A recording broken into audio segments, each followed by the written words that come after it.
আসসালামু আলাইকুম দর্শক।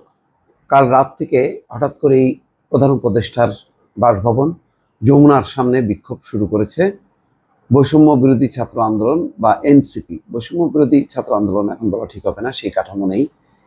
এনসিপি হাসনাত আবদুল্লাহর নেতৃত্বে, পরে নাহিদ ইসলাম সেখানে যোগ দেয়।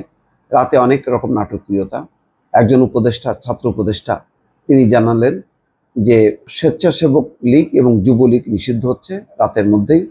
তারপরে নাহিদ ইসলাম বললেন যে রাতের মধ্যেই আওয়ামী লীগের ব্যাপারে একটা সিদ্ধান্ত হবে, কিন্তু তেমন কোনো সিদ্ধান্ত জানা যায়নি। এখন আস্তে আস্তে সেই কর্মসূচি বড় হচ্ছে, জোরালো হয়েছে। এনসিপি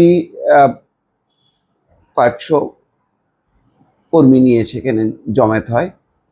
তারপরে সেটির আকার বড় হয় যখন নাকি শিবিরের নেতাকর্মীরা সেখানে অংশ নেয়।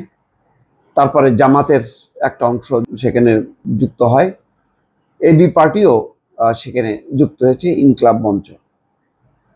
এতগুলো রাজনৈতিক দল সেখানে, কয়েকটা রাজনৈতিক দল তারা দাবি জানাচ্ছে।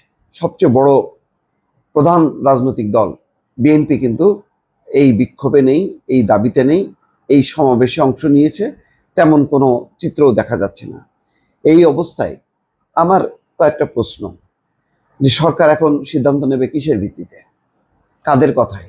এই বিক্ষোভের চাপের মুখে, কয়েকটা রাজনৈতিক দলের দাবির প্রেক্ষিতে, নাকি সবার মতামত নিয়ে একটা সিদ্ধান্ত নেবে? সর্বদলীয় বৈঠক কই? জাতীয় গুরুত্বপূর্ণ ইস্যুতে আমরা ভারতে যেমন দেখি যে সর্বদলীয় বৈঠক হয়।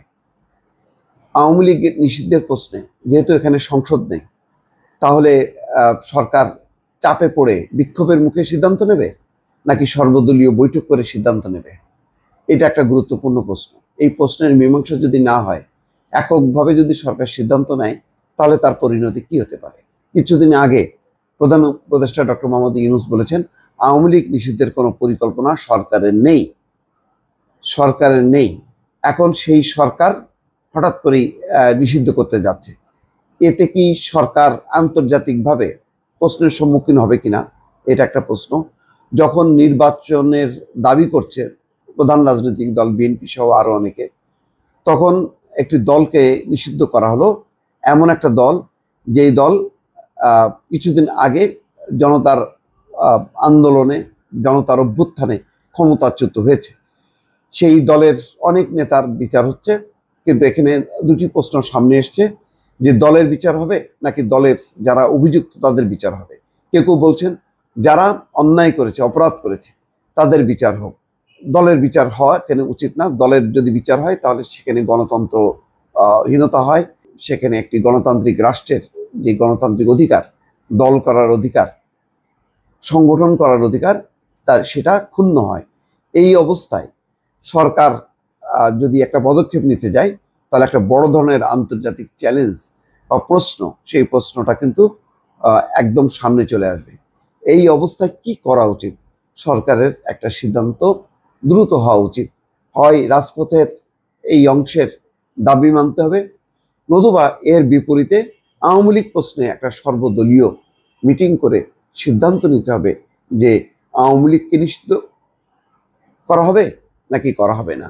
আওয়ামী লীগের যারা অপরাধী তাদের নিষিদ্ধ, দল আলাদা, দলের নেতারা আলাদা, এইরকম একটি নীতি নেওয়া হবে কিনা। সবকিছুই রাজনৈতিক দলগুলো মধ্য দিয়ে যদি সিদ্ধান্ত না আসে, তাহলে কিন্তু ভবিষ্যতে সরকার প্রশ্নবিদ্ধ হবে। প্রশ্ন আসবে যে সরকার তার মতন করে কিছু অংশের দাবির মুখে সেটি বাস্তবায়ন করেছে, যেটা সবার দাবি ছিল না, সবার কাছে যেটি গ্রহণযোগ্য না।